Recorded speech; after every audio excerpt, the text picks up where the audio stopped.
Hi, I'm Janine Knudsen. And I'm Steve Liu. Welcome to our new podcast, Mind the Gap. This is a show where we explore why we do the things we do. Things like repleting lights to 4, or putting that blood gas on ice. Hopefully we can help confirm, or do away with, all these habits that we take for granted day to day. The general plan is here, we're going to explore a theme. In this episode, we're going to be talking about the guideline recommendation to perform a diagnostic paracentesis for cirrhotics on admission. Our goal here is to explore, number 1, what do the guidelines say and why? And number 2, can you just use your clinical judgment to decide if paracentesis is warranted? And finally, number 3, if you're going to do a TAP, do you need to do it right away? Right, so some of this is just going to be basic management skills.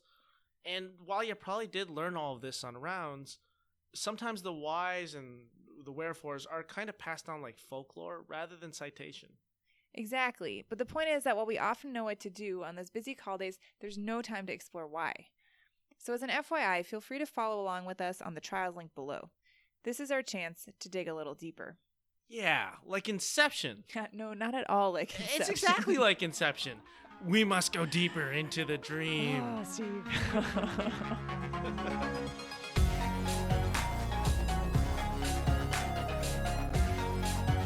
You're listening to Mind the Gap. I'm Janine Knudsen. And I'm Steve Liu. Today we're talking about abdominal paracentesis. We'd like to thank Dr. Renee Williams, gastroenterologist at NYU, for peer reviewing this episode. This is a Core IM podcast supported by Clinical Correlations. So I remember when I was a resident, we learned from the GI fellows, any person with cirrhosis coming to the hospital with ascites needs a diagnostic tap to rule out SPP on arrival. So sure, if you check with the AASLD... That's the American Association for the Study of Liver Diseases. That's exactly what they recommend. Here's their statement. Patients with ascites admitted to the hospital should undergo abdominal paracentesis. That's a Class 1, Level B recommendation. Yeah, that's a pretty strong recommendation. So that's probably why we do what we do, because the liver people said so. No. Hold your horses. So sure, Class 1 means that the AASLD's expert committee felt that the procedure was useful. Okay. But a Level B recommendation means that they base their decision on data from a single randomized trial or from non-randomized studies. Level A, on the other hand, would require multiple RCTs or meta-analyses. I feel hoodwinked, Janine. I know. So Level B is just a trial? It doesn't even sound like a good trial. Non-randomized studies. What's Level C? A concerned citizen's letter? No, it's consensus expert opinion. Like a bunch of smart GI folks agreeing on a recommendation. All right. I guess.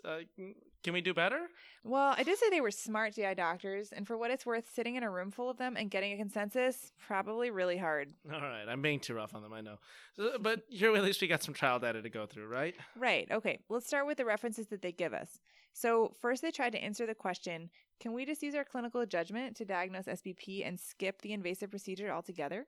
So here they're looking at a trial published by the Annals of Emergency Medicine in 2008, and the title pretty much says it all.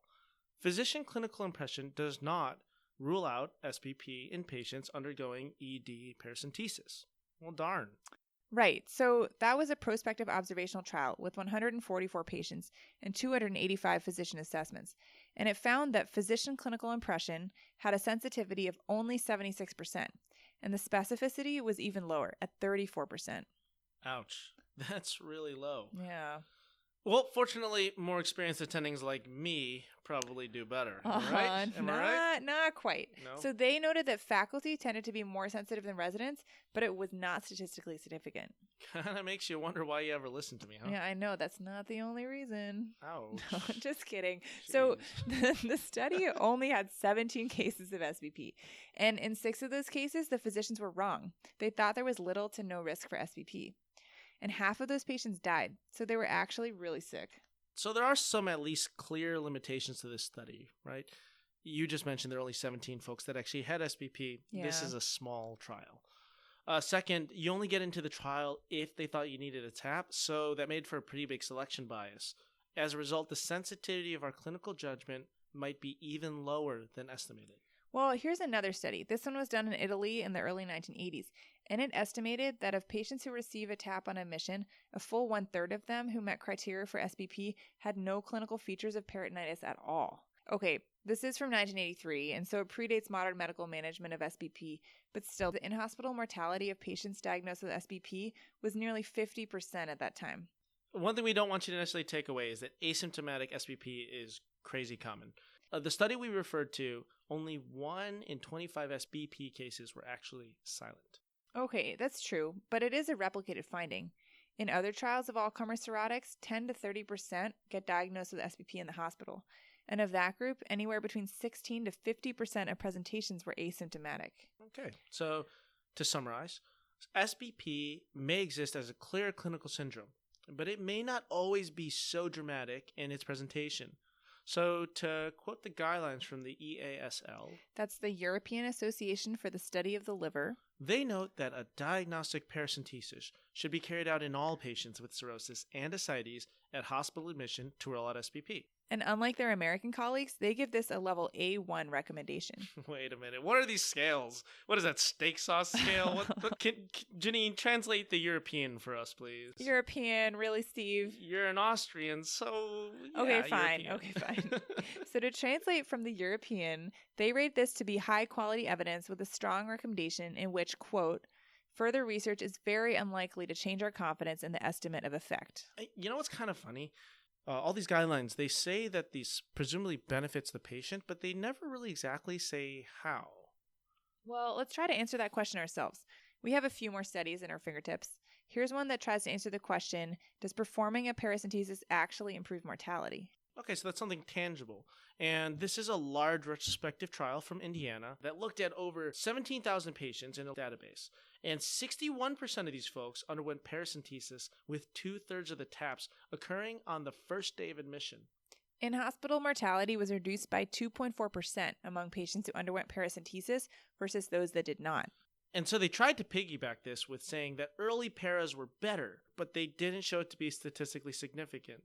So, do we really need to rush to do a para as soon as the patient hits the hospital? It's an interesting consideration. Unfortunately, there was a GI doctor who decided that it needed to be studied. Nice. Good job, random GI doc. No, really. There's a study that's very originally titled, Delayed Paracentesis is Associated with Increased In-Hospital Mortality in Patients with SBP. Great title. I know. And they found that it actually does matter. So here they compare early within 12 hours versus late between 12 and 72 hours paracentesis. And what they found was that delayed paracentesis has a 2.7-fold increased risk of mortality. Whoa. This corresponded to an increase in mortality of 3.3% for every hour delayed. Mic drop. Boom. All right. So let's sum up here. So we reviewed what the recommendations are. Tap your cirrhotics. And whether or not we can just ignore those recommendations. Not really, because frankly, we're just not that great clinically in telling who does and doesn't have SBP. And lastly, does delaying paracentesis really matter? It does if you want to make sure your patients don't die. All right, so pretty straightforward, I guess. So I know we went quickly through the data. And arguably not as in-depth as some might like. So we want to encourage you all to check out the data too. Take a look at the links below the podcast on the Clinical Correlations website so you can take the time to judge the data for yourself. And sound smart on rounds. Super smart. Super smart. After all, this is a podcast talking about the gaps of our knowledge because you only heard it that one time. So if you really want to feel confident on the data, take the time to pick it apart yourself. And if there are any other topics you'd like to hear us discuss, please let us know. I'm Steve Liu. And I'm Janine Knudsen. And remember, mind the gap. Thanks for listening. Opinions in this podcast are our own and do not represent the opinions of NYU or other affiliated institutions. Please don't use this podcast for medical advice, but instead consult with your healthcare provider.